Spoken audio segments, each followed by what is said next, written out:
स्वामी जी, अगला विषय मैं आपके हवाले करता हूँ। देखिए, आज हम बात हाई बीपी की भी कर रहे हैं। बात शुरू हुई थी एआई से, लेकिन अब वहाँ हाई बीपी पे हम आ गए। ख़राब लाइफस्टाइल की वजह से स्वामी जी बहुत कम उम्र में लोगों को ये वाली हाई बीपी की बीमारी लग रही है। और सबसे डराने वाली बात स्वामी जी इसमें यह है कि सिर्फ 30 से 32 साल के नौजवान हाई बीपी की वजह से कई अलग अलग तरह की दिक्कतें झेल रहे हैं। उसमें पैरालिसिस भी शामिल है, लोगों का चेहरा टेढ़ा हो जा रहा है, बोलने में ज़बान लड़खड़ाने वाली जैसी दिक्कत होती है, वो भी बहुत सारे लोगों को हो जा रही है। तो ये 30 से 32 साल की उम्र तो बिल्कुल इस उम्र में बीपी का बढ़ जाना ये बड़ा संकट है।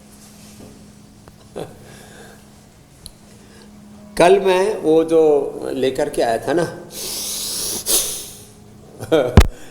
बिच्छू घास, वो मैंने जिसके चेहरे पर ऐसे हल्का हल्का उसका झाड़ा सा लगाया, उसकी आंखें खुल गई, चेहरा भी जो गड़बड़ था वो ठीक हो गया। दूसरे के घुटनों पर उसका झाड़ा लगाया, मारा उसको, कमर पे मारा, जहाँ दर्द था वहाँ गायब हो गया। इतना ज़बरदस्त है ये छोटी छोटी चीज़ें। तो अनुलोम विलोम, भ्रामरी उद्गीत, फिर खाली पेट नीरोग्रिट गोल्ड, इम्यूनोग्रिट गोल्ड ले लो, खाने के बाद मेधावटी और मैमोरीग्रिट ले लो, ओमेगा ले लो, और उसको भी अश्वगंधारिष्ट या सारस्वतारिष्ट के साथ ले लो या मेधाक्वाथ के साथ। कितना ही भयंकर पैरालिसिस हो रिकवर हो जाता है। और पैरालिसिस का कारण चाहे ब्लड क्लॉट हो गया हो, कोलेस्ट्रॉल बढ़ गया हो, तो लौकी के जूस के साथ साथ उसके लिए हम लहसुन का भी प्रयोग बताते हैं, अर्जुन की छाल दालचीनी का प्रयोग बताते हैं। रेडीमेड में हम कोलो गार्लिक, लिपिडोम, अर्जुन घरबटी, कितनी बढ़िया बढ़िया चीज़ें प्रकृति ने दे रखी हैं। तो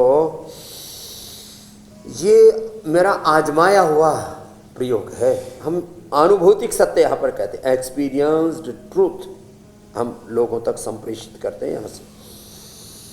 तो जिनको भी पैरालिसिस की हुआ है तुरंत 1 सप्ताह में रिकवर कर लेंगे। बस ज़्यादा से ज़्यादा दिन भर अनुलोम विलोम करो, कुछ तो 3 दिन में, कुछ 5 दिन में, कुछ 7 दिन में 100% रिकवर हो जाएंगे। इम्यूनोग्रिड गोल्ड और न्यूरोग्रिड गोल्ड खाली पेट खाने के बाद मेधावटी मेमोग्रिड ओमेगा। बहुत शानदार फॉर्मेशन स्वामी जी। करना खाली पेट, ब्राह्मणी घृत या गाय का घी ले लेना 1 चम्मच। आप एक नज़र स्क्रीन पे डालें ज़रा। Oh, thank you, very good, excellent, अप्रतिम। स्वामी जी, हेल्थ एक्सपर्ट के मुताबिक 7 दिन अगर डाइट में केला, नारियल पानी और तुरई की सब्जी को लिया जाए, शामिल किया जाए, तो इससे बीपी कंट्रोल किया जा सकता है, क्योंकि इनमें पोटेशियम की अच्छी क्वांटिटी होती है, मात्रा होती है। और इसके अलावा बीपी के मरीजों को डाइट में और क्या क्या शामिल करना चाहिए जिससे बीपी उनका कंट्रोल में रहे? एक तो बहुत तेजी से भस्त्रिका नहीं करना चाहिए, धीरे धीरे भस्त्रिका, धीरे धीरे कपालभाति, धीरे धीरे अनुलोम विलोम। जितने भी फ्रूट्स हैं, वेजिटेबल्स हैं, सलाद्स हैं, और खाने का क्रम ये रखना चाहिए, पहले सलाद, अंकुरित फ्रूट्स, बाद में पका हुआ, और अंत में जो भी कुछ हलवा, किसी को बहुत पसंद है जलेबी, लड्डू आदि या मिष्टान आदि, वो अंत में लिया करें। और खाना सब कुछ नपातुला, संतुलित, सात्विक, और वात पित्त कफ अपने दोष प्रकृति के आधार पर ऋतुचर्या, दिनचर्या, योगचर्या, आहारचर्या, दिनचर्या, ये बड़े महत्वपूर्ण तत्व हैं, इनका ध्यान रखना।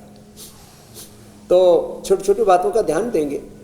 सच में खाली भस्त्रिका, कपालभाति, शीतली या चंद्रभेदी, जीभ बाहर निकाल के मुंह से लिया, नाक से छोड़ दिया, बाएं से लिया, दाएं से छोड़ दिया, शीतली और ये चंद्रभेदी बीपी के लिए बहुत ज़बरदस्त। अनुलोम विलोम, भ्रामरी उद्गीत भी।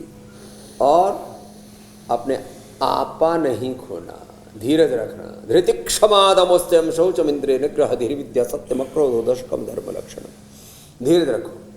कुछ लोग हमेशा उबलते से रहते हैं, ये ठीक नहीं है। तो ये योग विज्ञान के साथ आहार विज्ञान जो है वो अगर आपने मिला लिया, क्लब कर लिया, तो फिर नतीजे जो है वो आपको 100% मिलेंगे।